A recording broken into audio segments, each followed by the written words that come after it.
In the year 1847, a bitter winter swept across the plains of Nebraska, blanketing the land in thick layers of snow. The air was sharp and icy, cutting through even the warmest of clothing. In this unforgiving landscape, a young widow named Sarah lived alone in a small cabin on the edge of the wilderness. Her husband John had passed away just months earlier after falling ill with a fever that no medicine could cure. Left to fend for herself, Sarah struggled daily to survive. She gathered firewood from the nearby forest, hunted small game when she could, and relied on the few supplies left behind by her late husband. Sarah's days were long and lonely. The howling winds outside seemed to echo the emptiness inside her heart. Every night as she sat by the flickering fire, she thought about the life she and John had dreamed of building together, a life filled with laughter, children, and prosperity. But now all she had was silence and cold. Still, Sarah refused to give up. She told herself that she had to keep going, not just for her own sake but also to honor John's memory. If he were still alive, he would have wanted her to be strong. One morning, Sarah woke up earlier than usual.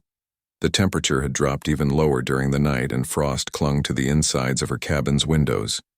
Determined to gather enough firewood to last the day, she bundled herself in layers of woolen clothes, pulled on her boots, and stepped outside. The world around her was eerily quiet, save for the crunch of snow beneath her feet. The trees stood tall and bare, their branches heavy with ice. As she walked deeper into the forest, the sun barely peeked over the horizon, casting pale light across the frozen ground. Sarah moved quickly, chopping fallen branches and stacking them neatly in her arms. Time passed unnoticed as she worked, her breath forming clouds of vapor in the freezing air. Just as she bent down to pick up another piece of wood, she heard something, a rustle in the bushes behind her.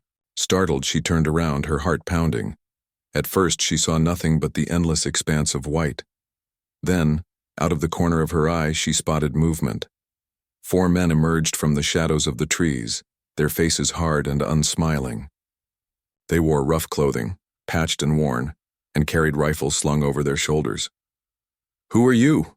one of the men demanded, his voice gruff and commanding. Sarah instinctively took a step back, clutching the bundle of wood tightly against her chest. I'm Sarah," she stammered, trying to steady her trembling voice. "I live just beyond the forest. What do you want?" The men exchanged glances before stepping closer. One of them smirked, revealing crooked teeth. "This here's our land," he said, jabbing a finger toward the ground. "You're trespassing. Didn't anyone tell you settlers ain't welcome here?" Sarah shook her head, panic rising in her throat. "I didn't know," she said quickly. "I've only been gathering firewood. My cabin is just a short walk away. I'll leave right now if you want me to." But the men weren't interested in listening. Their leader, a burly man with a scar running down his cheek, sneered at her. "You think it's that easy? You think we're going to let you off without teaching you a lesson?" He motioned to the others, who immediately surrounded her. Before Sarah could react, they grabbed her arms and dragged her deeper into the forest. She screamed and kicked, dropping the wood as she tried to break free. But there was no use. The men were too strong. They stopped near an ancient oak tree, its gnarled branches reaching skyward like skeletal fingers. Without a word, 2 of the men tied Sarah to the trunk using coarse rope. Her wrists burned as the fibers dug into her skin, and the cold bit at her exposed neck and face. "Maybe next time you'll think twice about coming onto our land," the leader spat, before turning to leave. His companions laughed cruelly, their voices fading as they disappeared into the woods. Alone and terrified, Sarah began to cry. The tears froze almost instantly on her cheeks, blending with the frost that clung to her hair. She called out for help, her voice hoarse and weak, but there was no one to hear her. The forest was silent except for the occasional creak of branches swaying in the wind. Hours passed, or maybe it was minutes. Time blurred together as the cold seeped deeper into her bones. Sarah's thoughts drifted to John, to the warmth of his embrace and the sound of his laughter. Would anyone ever find her? Or would she die here, forgotten and alone? As the sun dipped lower in the sky, painting the snow orange and pink, Sarah felt her strength slipping away. Her body grew numb, and her vision blurred. just when she thought. She couldn't hold on any longer. She heard something, a faint sound, barely audible over the wind. It was the rhythmic crunch of footsteps in the snow. At first she thought it might be one of her captors returning, perhaps to mock her or finish the job. But then she saw him. A lone figure appeared between the trees, riding a magnificent white horse. He wore buckskin leggings and a fur-lined coat, his dark hair tied back with strips of leather. Paint adorned his face in bold patterns, red streaks across his forehead, black lines under his eyes. A quiver of arrows hung at his side, and a bow rested across his lap. Sarah stared at him, unsure whether to feel relief or fear. Was he friend or foe? The man studied her silently, his expression unreadable. For a moment, neither of them moved. Finally, the rider dismounted, his movements deliberate and calm.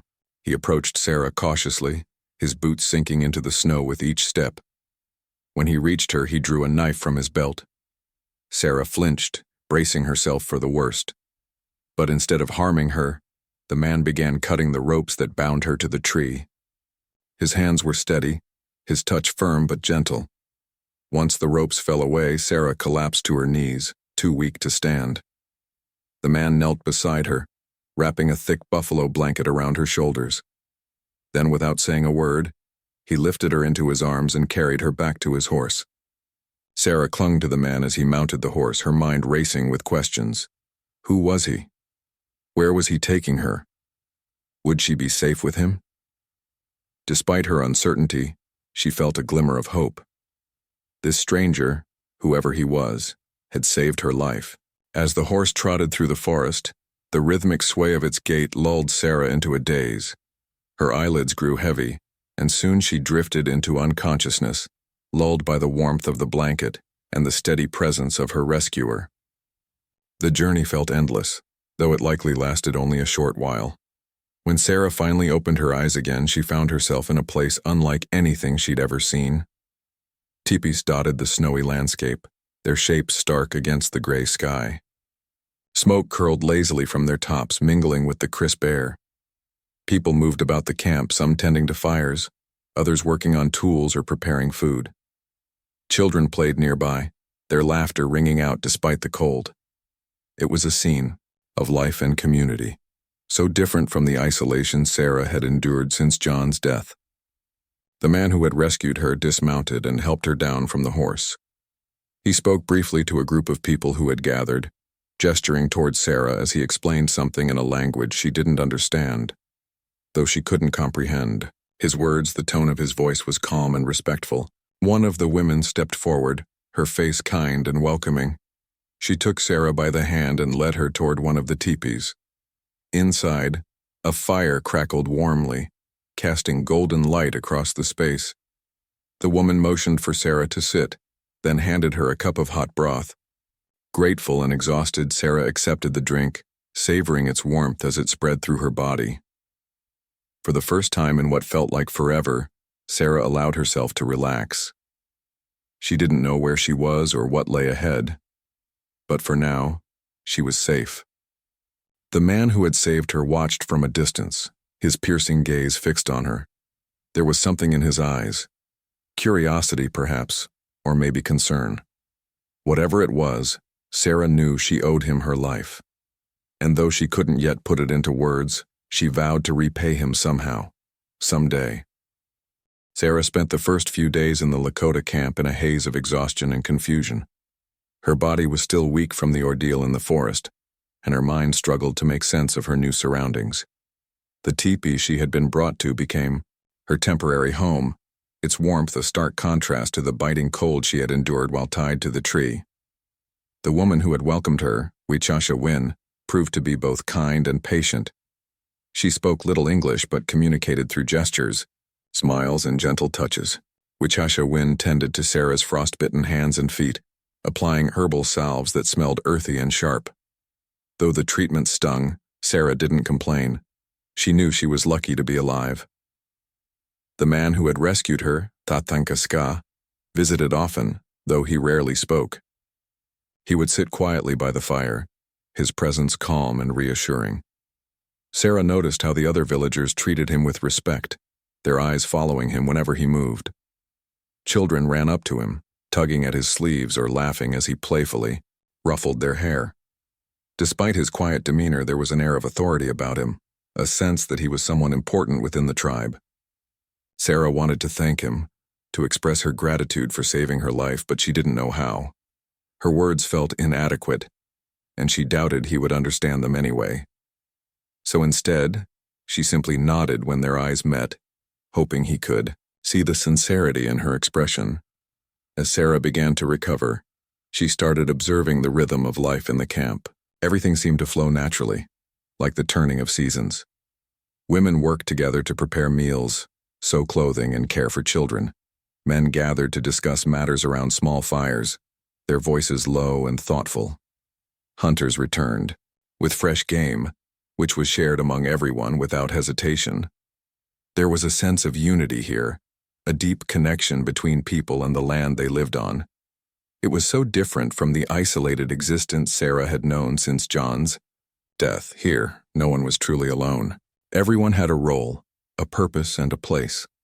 One afternoon, Wichasha invited Sarah to join her outside the teepee.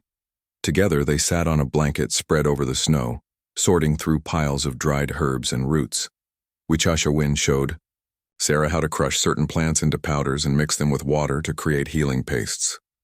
At first, Sarah hesitated, unsure if she was doing things correctly, but Wichasha encouraged her with soft laughter and approving nods. Slowly, Sarah began to relax, finding comfort in the simple task. For the first time in months, she felt useful again, as though she belonged somewhere. That Hankaska watched these interactions from afar, his curiosity growing.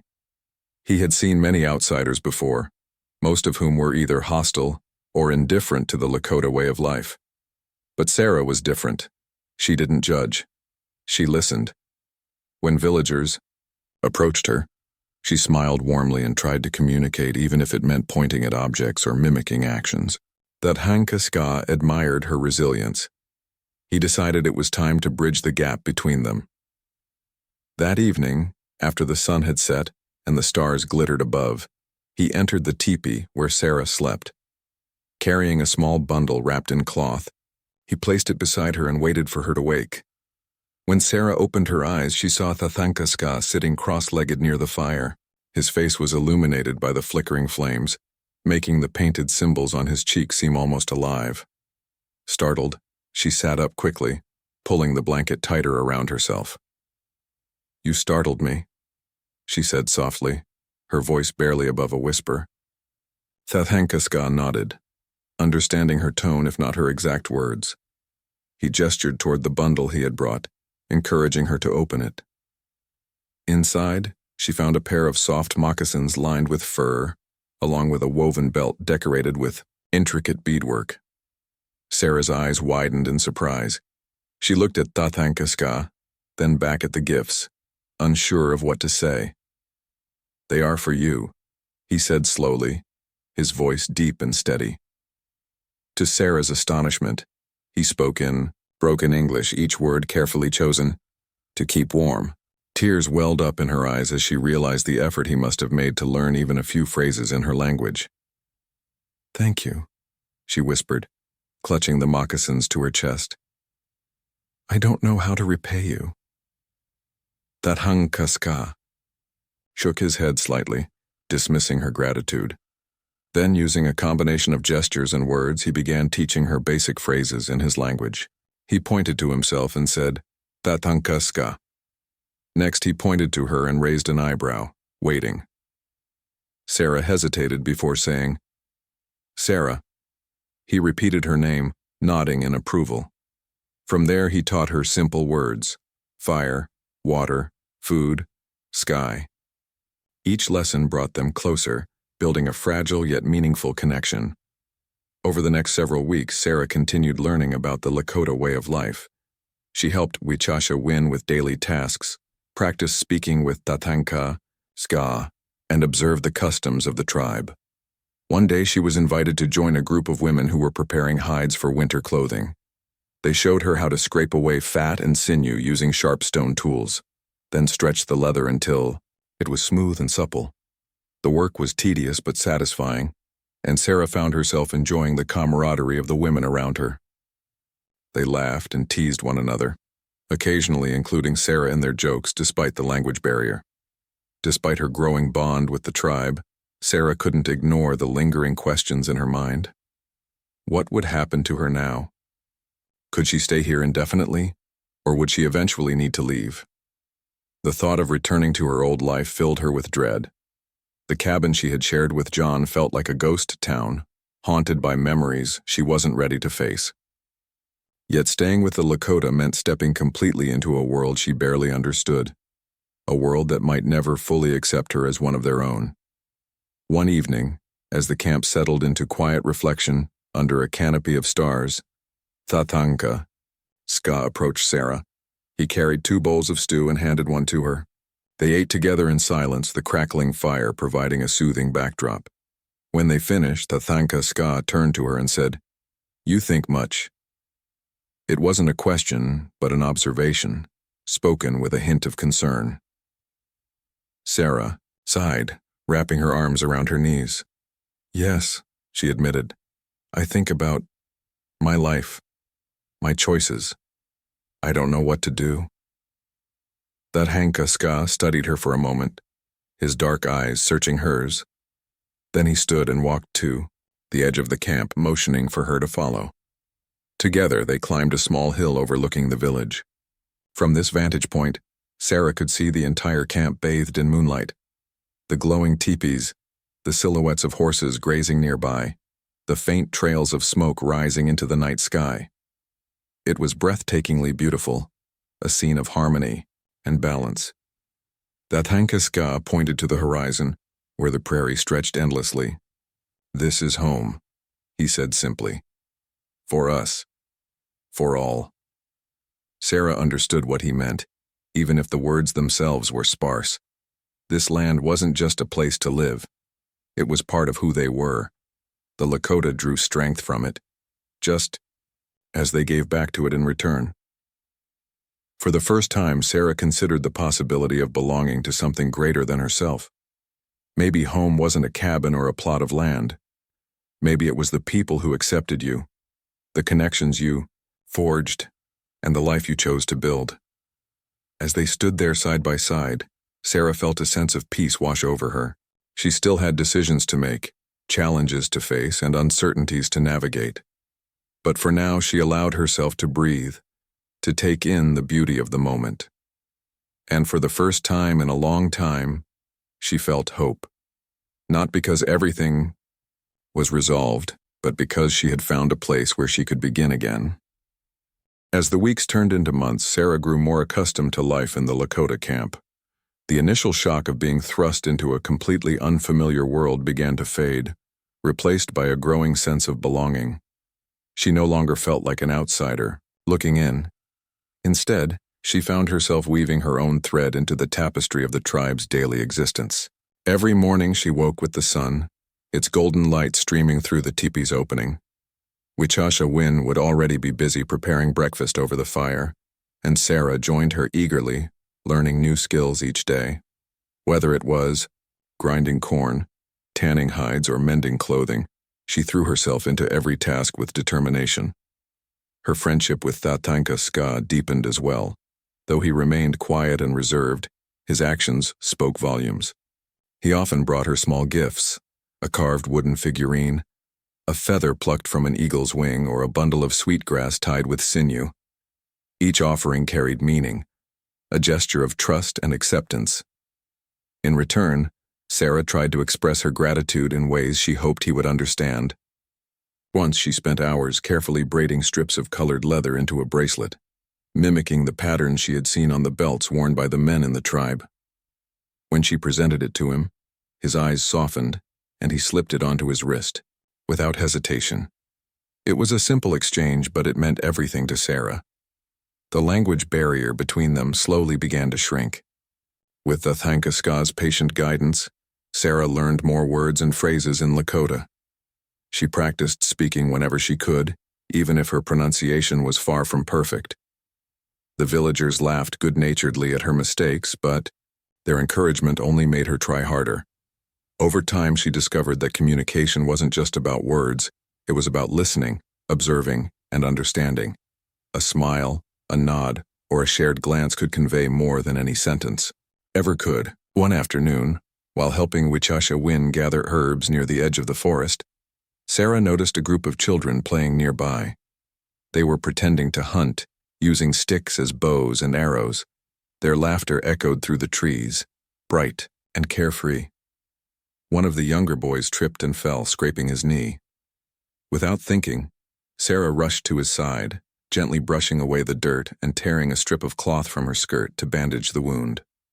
The boy looked up at her with wide eyes, then grinned before running back to join his friends. Watching him go, Sarah felt a pang of longing.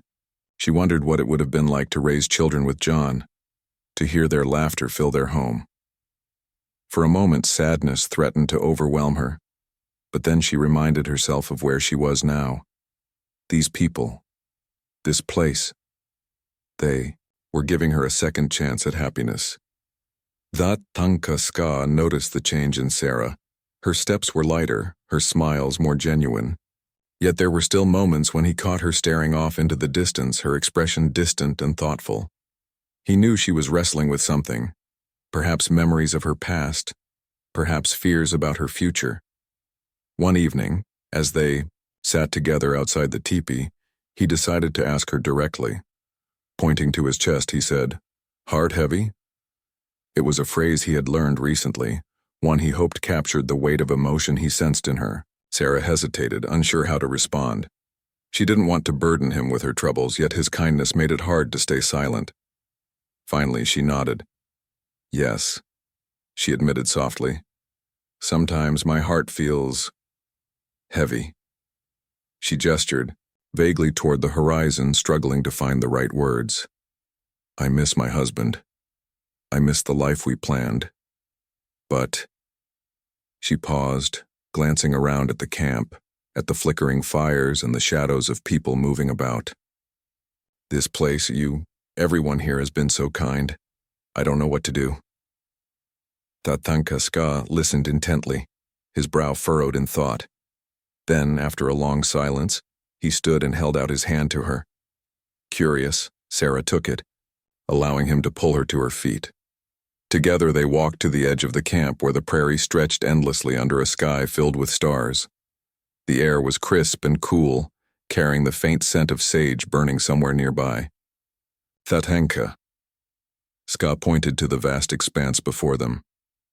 "This land speaks," he said slowly. "It tells us who we are, where we belong." Sarah followed his gaze, trying to see the world through his eyes. To her, the prairie had always seemed wild and untamed, a place of danger and uncertainty. But now, standing beside him, she began to notice its beauty, the way the grass swayed in rhythm with the wind, the soft glow of moonlight on the snow, the distant call of a coyote echoing across the plains. It wasn't just empty space, it was alive, breathing, waiting. "You saved me," Sarah said suddenly, turning to face him. Her voice trembled slightly, but her eyes were steady. "You gave me a chance to live again. I don't know why you did it, but I'll never forget it." Tears welled up in her eyes, spilling down her cheeks. "I don't deserve your kindness." Thathenka Ska shook his head firmly. "No," he said, placing a hand on her shoulder. "Life gives second chances. We must take them." His words were simple, yet they struck a chord deep within her. Life was giving her a second chance, a chance to heal, to grow, to build something new. And maybe, just maybe, she deserved it after all. The next morning, Sarah woke with a renewed sense of purpose. She decided to immerse herself fully in the Lakota way of life, not just as a guest, but as a participant. That day, she asked Wichasha Win to teach her how to bead, a skill she had admired since arriving in the camp. Beading required patience and precision, qualities Sarah wasn't sure she possessed. But Wichasha Win assured her that anyone could learn with practice.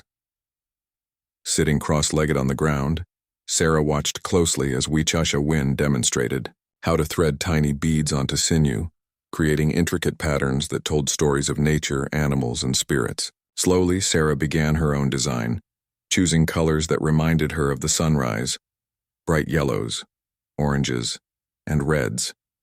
As the days passed, Sarah's confidence grew.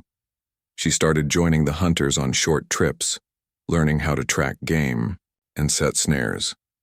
The men were initially hesitant to include her, but Tatanka Ska vouched for her, explaining that she wanted to contribute however she could. Under his watchful eye, Sarah proved herself capable, earning nods of approval from the others. She also began attending gatherings where elders shared stories and teachings around the fire. Though much of what they said was lost on her due to the language barrier, she absorbed the tone and rhythm of their voices, letting the lessons seep into her soul. Spring arrived gradually, melting the snow and bringing new life to the prairie. Wildflowers bloomed in vibrant hues and streams swelled with fresh water. The entire camp buzzed with activity as preparations for the planting season began. Sarah worked alongside the women, digging holes in the rich soil and planting seeds of corn, beans, and squash. It was hard work, but there was joy in it too, a shared hope for the harvest to come. During this time, Sarah's bond with Tatanka Ska continued to strengthen. They often went riding together on his white horse, exploring the surrounding countryside. Sometimes they spoke, exchanging broken sentences in each other's languages. Other times they simply rode in comfortable silence, content to share the moment. On one such ride, they came upon a herd of bison grazing in the distance. Tatanka Ska pointed to them, his expression filled with pride. "Strong," he said, "like our people." Sarah nodded, understanding the comparison. Bison were resilient creatures, able to withstand harsh winters and scorching summers. They relied on one another, forming tight-knit herds that moved as one. In many ways, the Lakota mirrored this strength and unity. For the first time, Sarah realized that she too could be part of something greater than herself.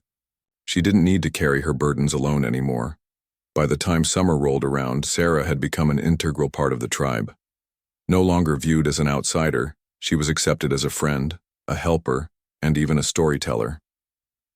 At night, when the camp gathered around the fire, she shared tales of her old life, the cabin she had lived in, the dreams she and John had shared, the hardships she had faced.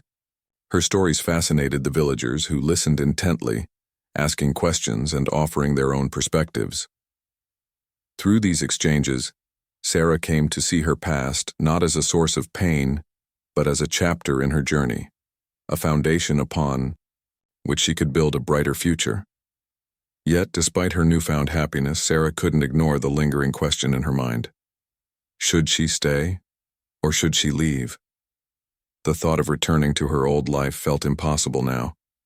But staying meant embracing a culture and identity vastly different from anything she had known. She wrestled with the decision privately, seeking solace in prayer and reflection. One evening, as she knelt by the riverbank watching the water ripple under the moonlight, Tatanka Ska approached her silently. Kneeling beside her, he placed a hand on her shoulder. "What is your heart saying?" he asked gently.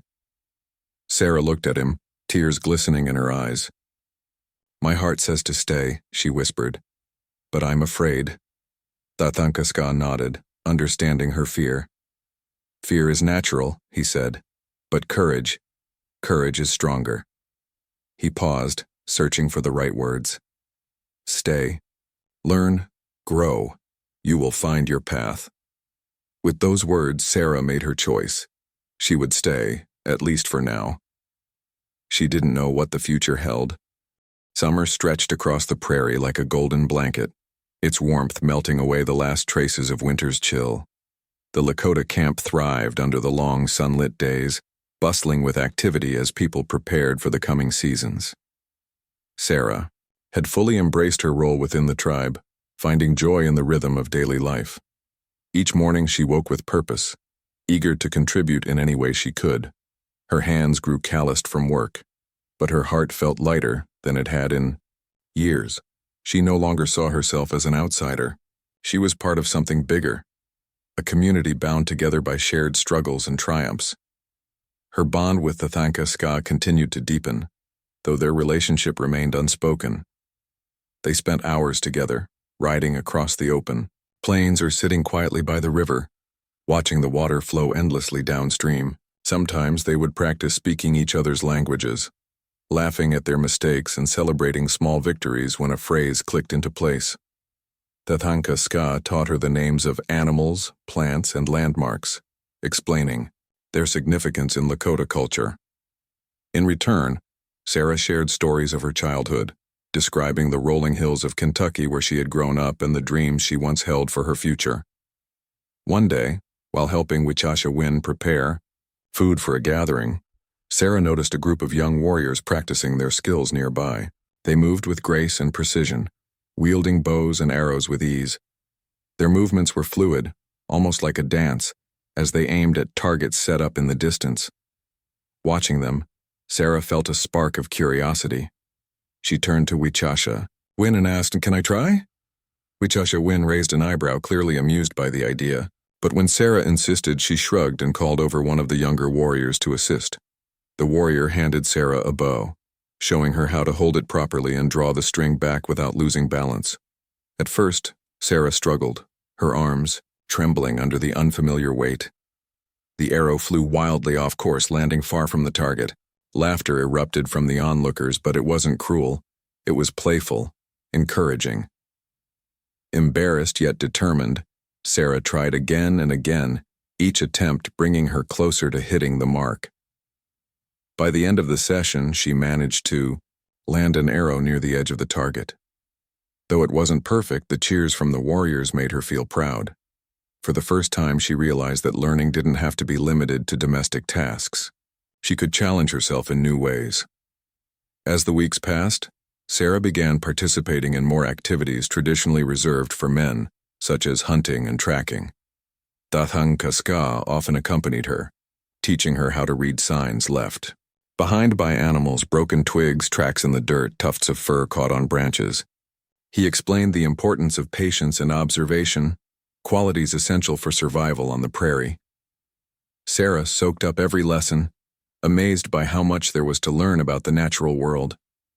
She started seeing the land not as a vast, empty expanse, but as a living entity teeming with stories and secrets.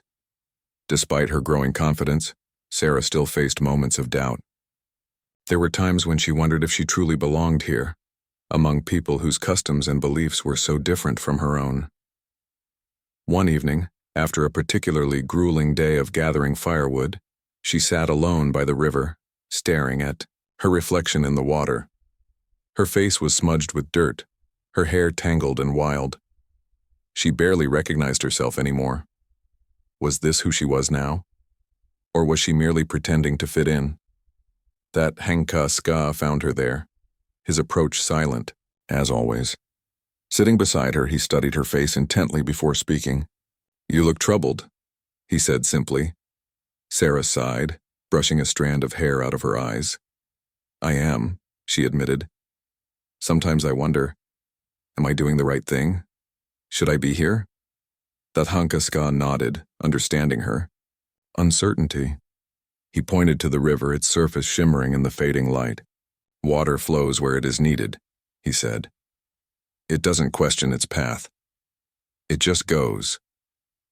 Sarah thought about his words, letting them sink in. The river didn't fight against its current. It adapted, carving its way through obstacles until it reached its destination. Maybe she could do the same. Instead of questioning every decision, perhaps she should trust the journey she was on. "Thank you," she murmured, smiling faintly. Tathanka Ska returned her smile, his expression warm and reassuring. The summer also brought opportunities for celebration, and the Lakota spared no effort in honoring the abundance of the season. One afternoon, the entire camp gathered for a feast, the air filled with the aroma of roasted bison, fresh corn, and sweet berries. Drums pounded in steady rhythms, and voices rose in song, echoing across the plains. Sarah joined in the festivities, swaying to the music and clapping, along with the others. When the dancing began, Tathanka Ska extended his hand to her, inviting her to join him. At first, Sarah hesitated, unsure of the steps. But as he guided her gently, she relaxed, allowing herself to move freely.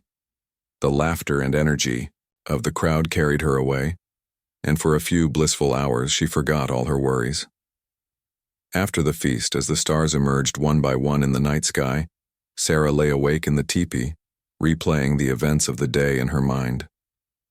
She thought about the warmth of the fire, the taste of the food, the sound of the drums. Most of all, she thought about Tatanka Ska, the way he had looked at her during the dance, his eyes soft yet intense. She couldn't deny the feelings growing inside her, feelings she hadn't experienced since John's death. But she was afraid to act on them, unsure if Tatanka Ska felt the same way. The next morning, Sarah decided to take a walk alone, hoping to clear her thoughts. She wandered toward the edge of the forest, where the trees stood tall and green, their leaves rustling softly in the breeze. As she walked, she came upon a clearing she hadn't seen before. In the center stood a lone tree, its branches heavy with fruit. Apples hung low, ripe and inviting. Sarah picked one, biting into its crisp flesh. The sweetness exploded in her mouth, a reminder of the simple pleasures life had to offer. Lost in thought, she didn't hear Tatanka Ska approach until he spoke. "This is a sacred place," he said, his voice quiet but firm. Sarah turned, to him, surprised. "Sacred?" she asked. He nodded, pointing to the tree. "It gives life, food, shelter, medicine, everything we need." He paused, looking at her intently. "Like you." Sarah blinked, taken aback by his words. "Me?" she echoed. "What do you mean?" Tatanka Ska stepped closer, his gaze unwavering. "You came to us broken, lost. But now you give strength, you help, you belong." His voice softened. "And you make my heart happy." For a moment, Sarah couldn't breathe. His confession hung in the air, raw and honest. Tears welled up in her eyes as she realized the depth of his feelings. Without thinking, she reached out, placing a hand on his arm. "You make my heart happy too," she whispered. They stood there for a long time, neither speaking, simply existing in the moment. The world around them seemed to fade away, leaving only the two of them beneath the wide open sky. For the first time in years, Sarah felt whole, not because her past had disappeared, but because she had found a new beginning. And though challenges undoubtedly lay ahead, she faced them with hope, knowing she wasn't alone. Together, she and Tatanka Ska had forged a connection that transcended language, culture, and circumstance. It was a bond built on trust, respect, and love, a foundation strong enough to withstand whatever the future might bring. As autumn approached, the prairie transformed into a canvas of rich colors. The golden grasses swayed in the breeze, and the leaves of the trees turned fiery shades of red, orange, and yellow. The air grew cooler, carrying with it the scent of earth and wood smoke. In the Lakota camp, preparations for winter began in earnest. Food was dried and stored, hides were cured and sewn into thick clothing, and teepees were reinforced to withstand the coming snows. Sarah threw herself into the work, her movements steady and purposeful. She had come to understand that survival on the plains required not just effort but unity, a collective effort where everyone played their part. Her relationship with Tatanka Ska had shifted subtly since their moment beneath the apple tree.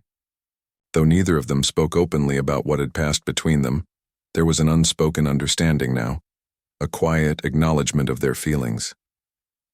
They spent more time together, sharing meals, riding across the land, and working side by side. When Sarah struggled with a task, Tatanka Ska was quick to offer guidance without making her feel small.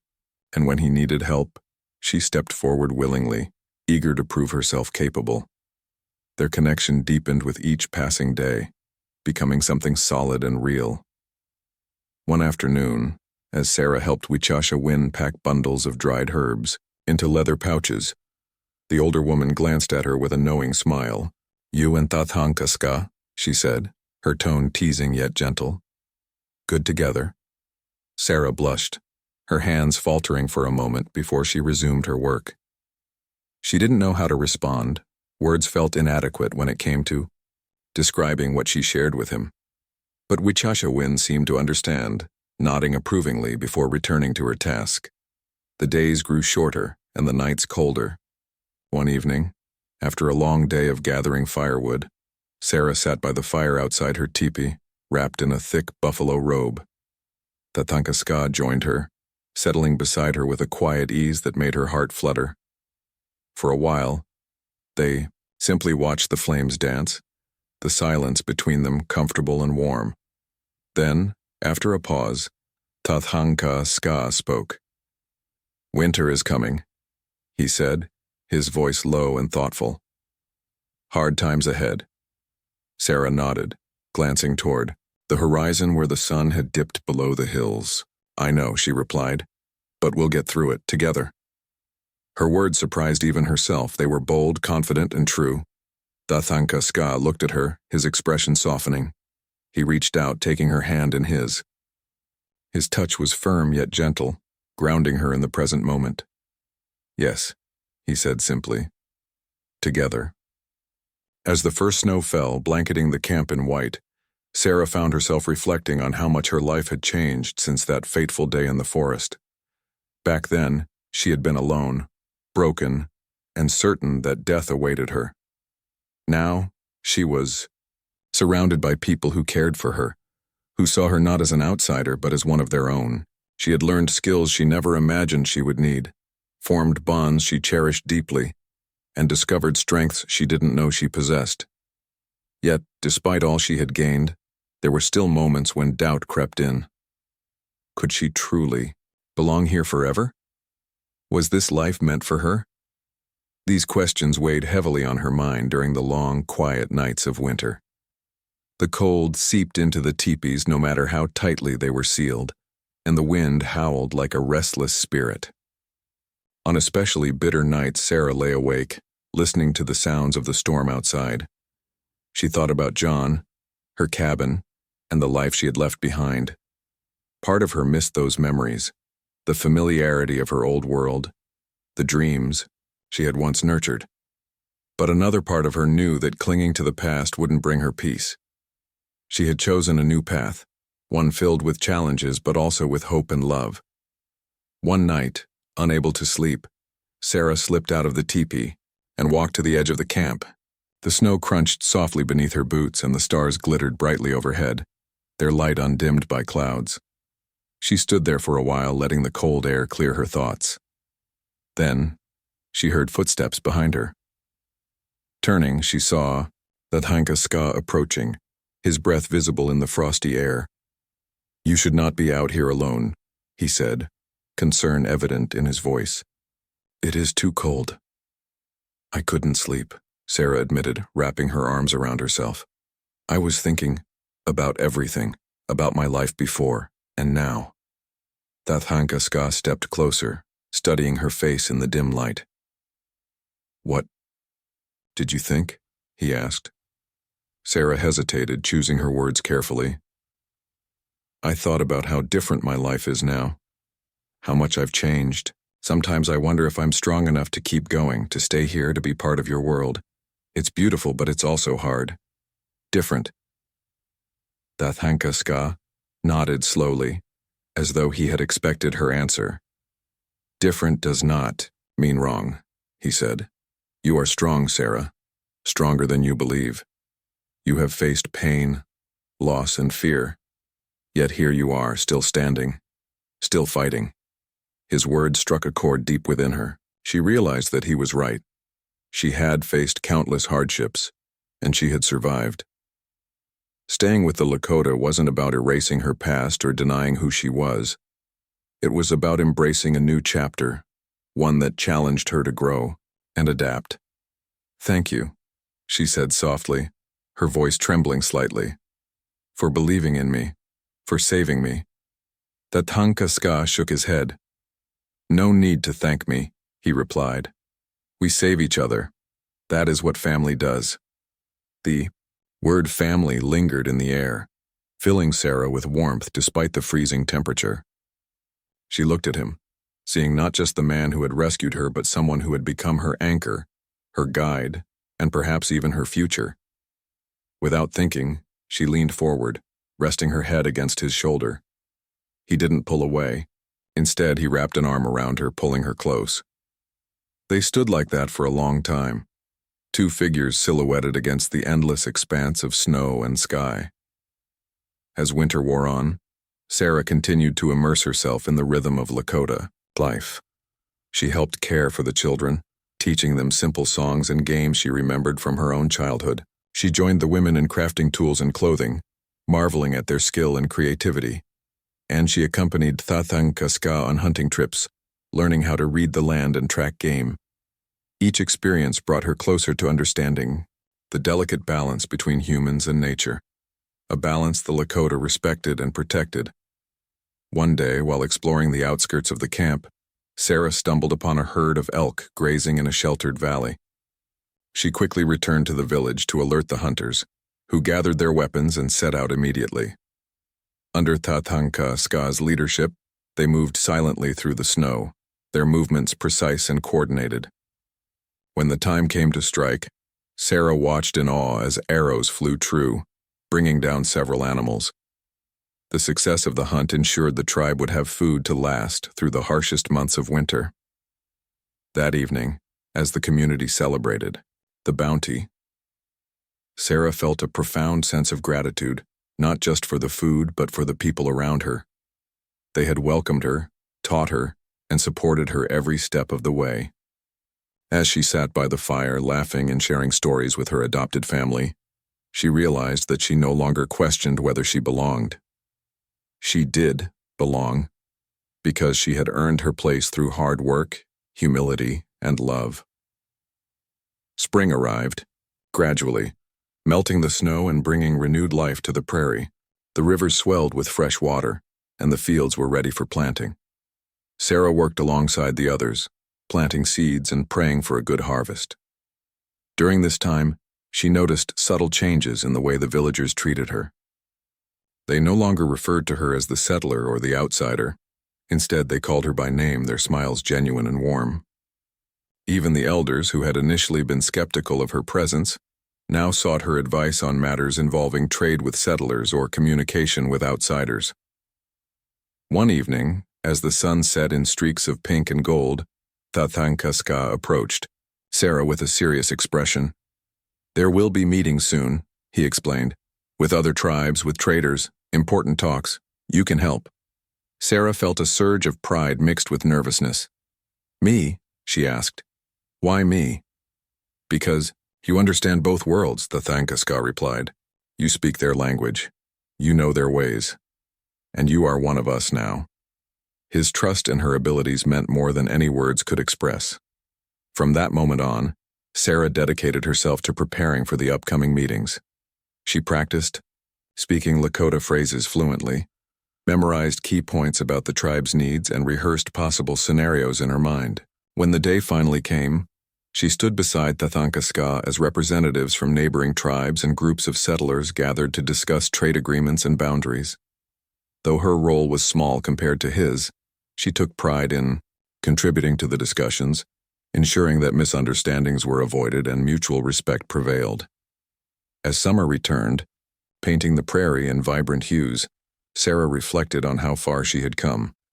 She had started as a widow lost in grief, bound to a tree in despair. Now, she was a valued member of the Lakota tribe, a bridge between cultures and a partner to Tathanka Ska. Her journey hadn't been easy, but it had been worth every challenge. She had found a home, not in a cabin or a piece of land, but in the hearts of the people who had accepted her. And as she gazed out at the endless horizon, she knew that whatever lay ahead. Years passed, and Sarah's life with the Lakota became a tapestry woven with threads of joy, hardship, and growth. She had fully embraced her role within the tribe, no longer questioning whether she belonged, but instead striving to contribute in meaningful ways. Her bond with Tathanka Ska had grown stronger with time, their connection deepening into a partnership built on trust, respect, and love. Together, They navigated the challenges of life on the prairie, harsh winters, scarce resources, and occasional conflicts with settlers or rival tribes. Yet through it all, they faced each obstacle side by side, drawing strength from one another. Sarah's role as a bridge between cultures became increasingly important. As more settlers moved westward, tensions often arose between them and the Lakota. Misunderstandings about land, hunting grounds, and trade could quickly escalate into violence. But Sarah's ability to speak both languages and her understanding of both worlds allowed her to mediate disputes and foster dialogue. She traveled with Tathankaska to meetings with settlers, interpreting their words and explaining the Lakota perspective. Though not everyone was willing to listen, many came to respect her fairness and sincerity. Slowly, she began to carve out a space where peace could take root, even if only in small ways. One summer, a group of settlers arrived near the Lakota camp, seeking shelter after their wagon broke down. They were wary of the tribe, their faces tense with suspicion. Sarah approached them first, speaking gently in English. "You are safe here," she assured them. "We will help you fix your wagon and give you food for your journey." The settlers hesitated, glancing at the teepees and the people watching curiously from a distance. One man stepped forward, his voice hesitant. "You're like us?" he asked, eyeing her clothing and braided hair. Sarah nodded. "I was once like you," she said. "But I have learned much from these people. They are kind and generous. Trust me." Her words seemed to ease their fears, and soon the settlers were welcomed into the camp. The Lakota shared their food and tools, helping repair the wagon and offering guidance on safer routes west. In return, the settlers gifted blankets, knives, and other supplies. It was a rare moment of cooperation, one that reminded Sarah of the possibility of harmony between two vastly different worlds. When the settlers prepared to leave, they thanked her profusely, their gratitude evident in their smiles. "You've changed how we see your people," one woman said before climbing into the wagon. "Thank you." Such moments filled Sarah with hope, but they also reminded her of the fragility of peace. Not every encounter ended so positively. Some settlers refused to listen, their minds closed to anything beyond their own beliefs. Others saw the Lakota as obstacles to be removed, rather than neighbors to coexist with. These encounters weighed heavily on Sarah, leaving her frustrated and disheartened. But Tathankaska always reminded her to focus on what she could control. "Change comes slowly," he would say, "like water shaping stone. Keep trying. That is enough." As the years went by, Sarah noticed subtle changes in herself. Her hands bore calluses from years of work, and her skin was weathered from countless days spent under the sun.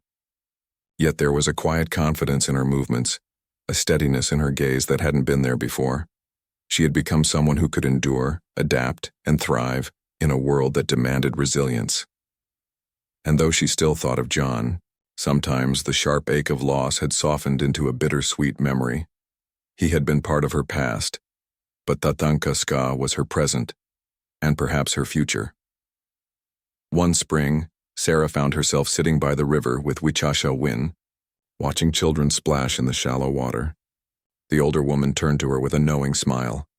"You will have your own soon," she said, her tone teasing yet warm.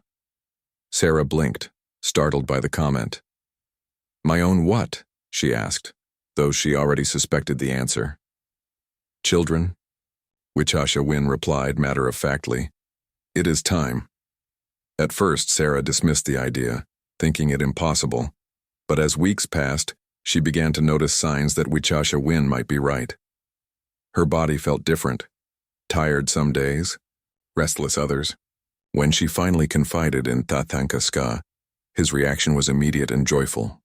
"A child," he said, his eyes lighting up. "This is good. Very good." The news spread quickly through the camp, and Sarah was showered with gifts and advice from the women. They gave her handmade cradle boards, tiny moccasins, and bundles of herbs to ensure a healthy pregnancy. Tathankaska took extra care of her, making sure she rested and ate well. Though the months ahead were filled with uncertainty, Sarah felt a profound sense of happiness. A new chapter was beginning, one that connected her even more deeply to the life she had chosen. When winter returned, Sarah gave birth to a baby boy, his cries echoing softly in the warmth of the teepee. Tatanka Ska held him first, his expression awestruck as he gazed at the tiny face nestled against his chest. "He is strong," he whispered, handing the infant to Sarah. Tears streamed down her cheeks as she cradled her son, marveling at the miracle of new life. The villagers gathered to celebrate, singing songs and offering blessings for the child's future. They named him Wakinyan, meaning thunder, in honor of the storm that had raged during his birth. Raising Wakinyan brought Sarah immense joy, but also new challenges. She balanced caring for him with her responsibilities in the camp, relying on the support of Wichasha Win and other women whenever she needed help. Tatanka Ska doted on his son, teaching him to hold a bow before he could even walk. Watching them together filled Sarah with pride, seeing how their bond mirrored the love and strength she had come to cherish. As Wakinyan grew, so did Sarah's influence within the tribe. She continued advocating for peace, traveling with Tatanka Ska to meet with settlers and neighboring tribes. Her reputation as a mediator spread far beyond the camp, earning her respect even among those who initially doubted her intentions. Through her efforts, alliances were formed, and misunderstandings were resolved. Though conflict remained an ever-present threat, Sarah never stopped believing that change was possible. One evening, as the stars stretched across the sky like diamonds scattered on velvet, Sarah sat outside her teepee with Tatanka Ska and Wakinyan. The boy played nearby, laughing as he chased fireflies. Sarah leaned against Tatanka Ska, feeling the steady rhythm of his heartbeat beneath her hand. "Do you remember the day you found me?" she asked softly. He nodded, his gaze thoughtful. "How could I forget?" "I think about it often," she admitted. "If you hadn't come, I wouldn't be here. None of this would exist." She gestured toward Wakinyan, then to the camp glowing faintly in the distance. "You saved more than my life that day. You gave me a family, a purpose." Tatanka Ska smiled, his expression tender. "And you saved me too," he said. "Before you, I did not know I could love like this. You showed me a new way to live."